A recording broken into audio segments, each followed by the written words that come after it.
The Highway Life, based on a true story. Coming along? Mom said not to be taking a ride from no strangers. This is the bus to the Highway Life. I'm Bolo. Bolo Big. I'm Joey Smalls. It's about to go down. Alright guys, so I'm taking this time to address my exposed metal for the ribs. All I'm using is 3M adhesive spray. Sprayed it on, wait a few seconds so it gets tacky, and then I'm just putting my seal plates on. I have a bag full of it that I pre-cut to size. I'm sorry, to length. So I am putting that on before Marcus gets here so that we can put these boards up.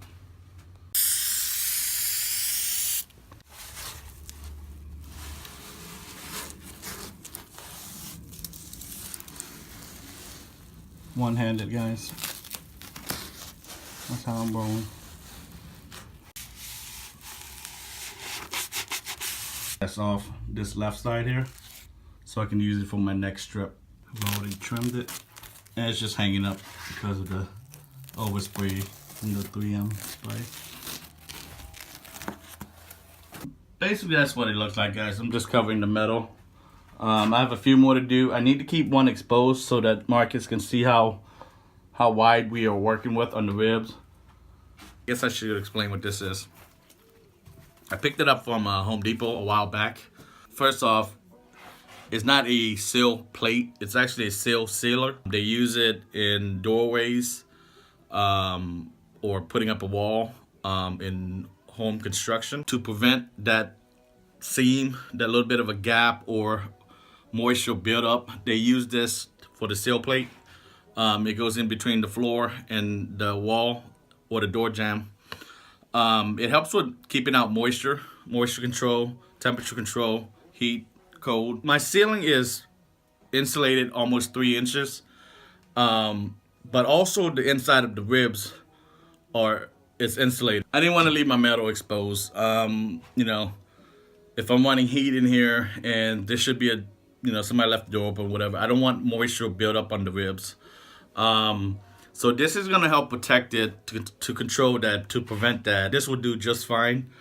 Let me show you the ceiling, how we got started. I had limited time with Marcus, so we just got started and I didn't record. Let me just show you. So this is the start of my ceiling. It's a tongue and groove. These boards here that I picked up, it's 12 foot. So it was actually pretty easy for me to figure out what my measurement was gonna be. Now this is the rear cab. I'm sorry, my rear of the bus. It won't reach from here all the way to the front. Ideally, I would have liked to have a 16-footer, but the best I could find was 12 foot. So from here to the front, I have more than enough. So I had to cut off like 6 or 8 inches. So what I wanted to do was connect it from here, want it all the way to the front, but I didn't have enough to go to the cab. So I'm gonna stop it here. And all I've done is split it. Here is a 3/4 inch and 3/4 inch for the other side. That was the reason I left that one part exposed, because I wanted to make sure with Marcus that we had enough room to screw in these ceiling pieces. We're fine. When I build my partition, my wall for the back, I'm gonna use this rib anyway. Probably gonna end up using a 2x3 or 2x4, and it's gonna, when I do my wall, it's gonna cover all that and help even with more support holding everything in. I chose to start on the passenger side versus my driver's side, because once I keep adding wood, the ceilings, I don't know where I'm gonna end up. I might end up here for my last piece. I might end up here, which isn't important because I'm gonna cap this here up with a board, so I can run my lights and my electrical, so I have easy access to that. backing up a little bit. So if it does fall here for my last piece, my next tongue and groove piece won't fit in there, obviously, because there's not enough room to work with. So I'm gonna cut that board and I'm gonna connect it. But then it's gonna leave a seam. What I'm gonna do is make sure the seam is sealed. But again, my board is gonna cover all that, so you won't see it anyway. Which leads me to a little bit of advice.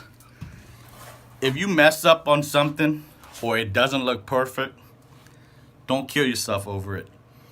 Anything you do, if you have some imperfections or some gaps, you can always fill it in and clean it up with a board with a trim and move on. Now, I could have used precise measurement because I know what the size of how wide my boards are, but it's not that big of a concern for my particular build. For that board I was talking about for the driver's side, I'm probably going to want a long strip of LED, 12-volt system, but not the bright white ones. I like the warm look, so I'll probably end up using those lights. For the rear, once I connect that piece to one in here, I'm going to go over the last rib and right to the wall. Now, if you're wondering why I would do that, when my board hits the last part, you really want something to anchor to. That's why I did that for the fan. And then it picks up here and all the way. Oh, by the way, that's blood. I cut myself. And then it picks up there and it goes all the way down. I wasn't too concerned about it as my ceiling, my spray foam, my enclosed cell, it's solid. So I'm gonna leave it hanging and it would warp. But when I put my board for the back wall, it's gonna hold it in place. And I'll show you guys that at a later time. While I'm back here I wanna show you guys my electrical. I apologize, I didn't actually show you when I did this. But all I've done is use these plastic junction box. And then a electrical PVC pipe that connects all these. So this one comes off the wall from the front, and then it does a 90 degrees, and then it does another 90 degrees, and then it distributes my lines. This line was just where I tied everything. This one goes down to my bottom electrical, and then it runs through the pipe. This one has a split because it goes to my top electrical. I can play with the wires in here at a later time. All I gotta do is unscrew that, and then it keeps continuing. This one goes down to the bottom one, and then the pipe continues to my other signal. The same junction box is what I'm gonna do for my wall, my previous issue that I showed on the previous episode. I still haven't addressed it because I was in a hurry to deal with the ceiling because I'm limited time with Marcus. That one is a little bit more difficult because the wire isn't behind the wall. I didn't want it behind the wall because when the bus had it, it fed it through the ribs, and I didn't like that. So I brought it to the outside. I'm gonna have to cut it, put the box on the inside, and then bring it out with my 90 degrees, and then connect it with a pipe going up to connect it to that piece. Actually, this is a good one here to show you. That's what the back of that wall looks like. And then I have the same thing back here for the front side. I think it's important that my wires are accessible at any given time. I had a few questions why I'm addressing my wires after I put up the wall.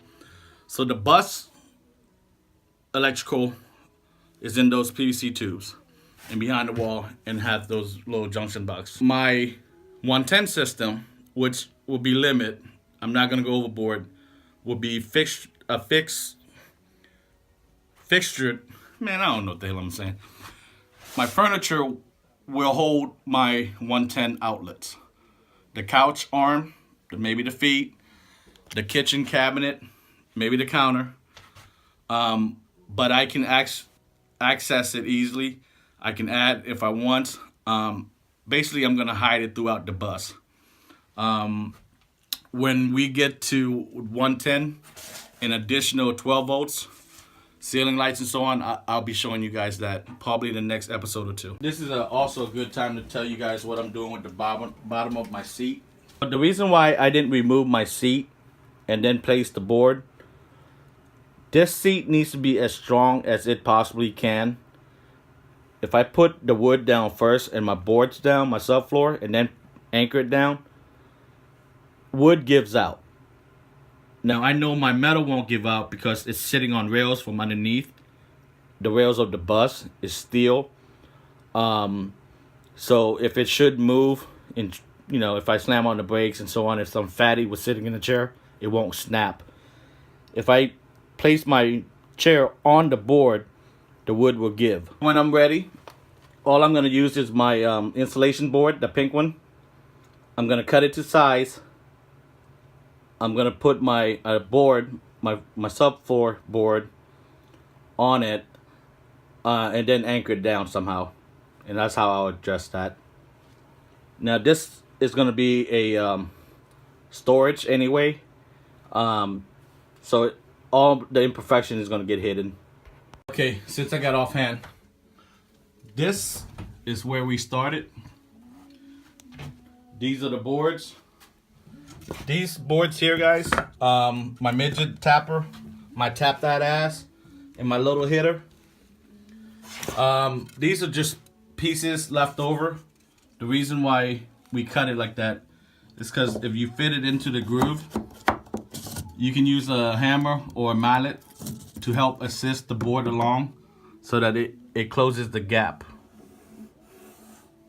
When you lay your first board, you want to make sure it is squared to your windows, because that's the best starting point. So what we did was measure up and placed our first board. If you guys notice, my screws are on the outside.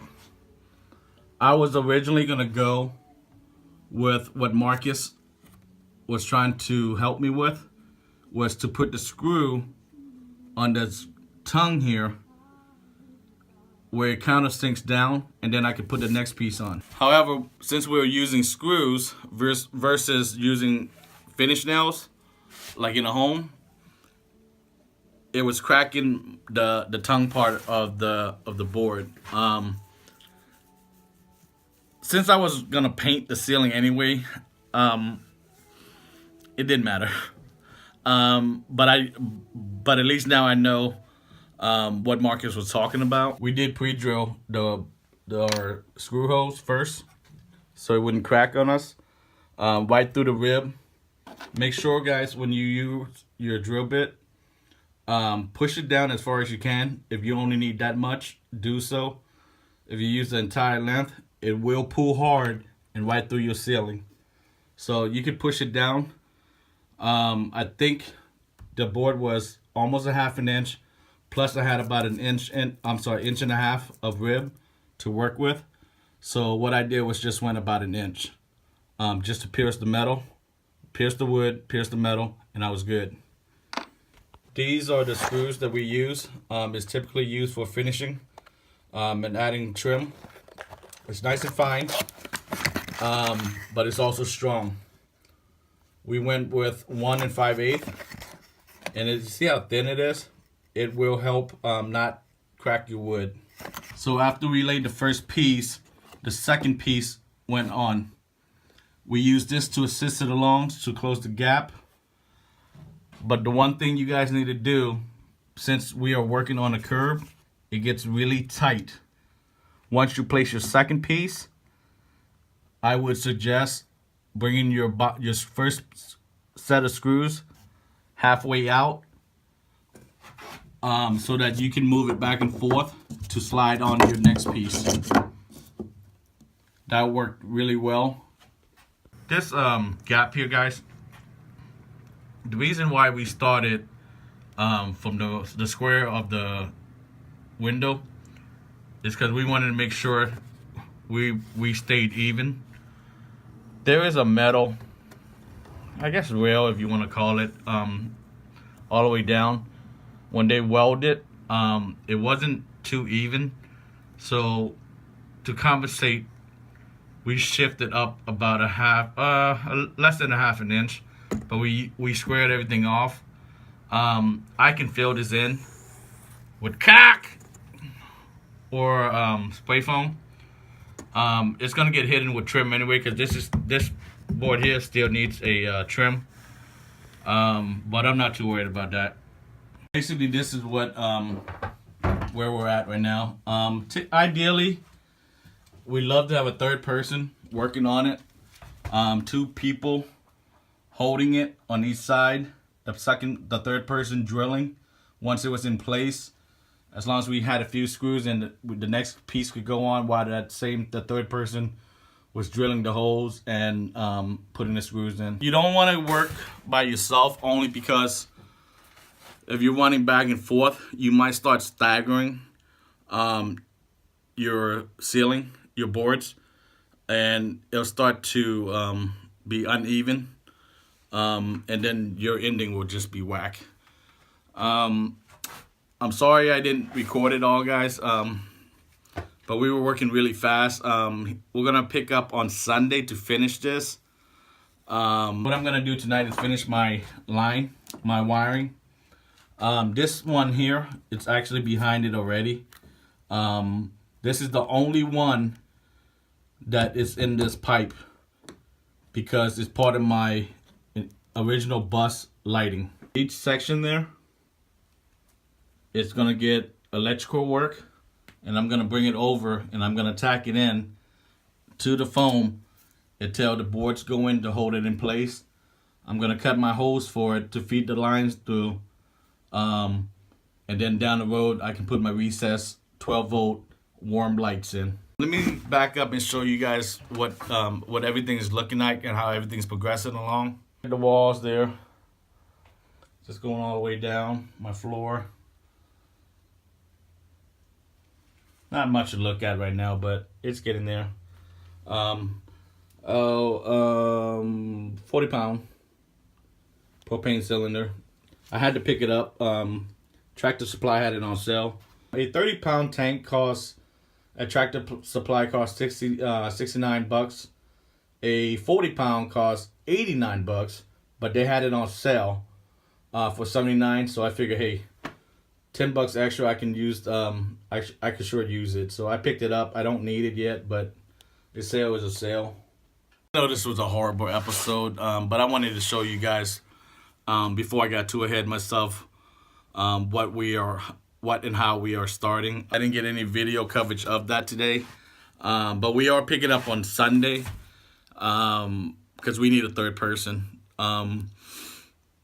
I'll try to catch. I might just let the video run, the camera run, and then just edit it later. Maybe speed it up and do the time lapse. I hope you got any use out of this video. But again, we'll pick up on Sunday. I'm gonna use the rest of the evening to clean up, sort my containers out. I got tools everywhere. That's all I got, guys. I've already apologized. What do you want from me? I already apologize. Be good. Be good to each other. Your boy Big loves you. I'll see y'all on the flip side. Deuces. Oh, and thanks for watching.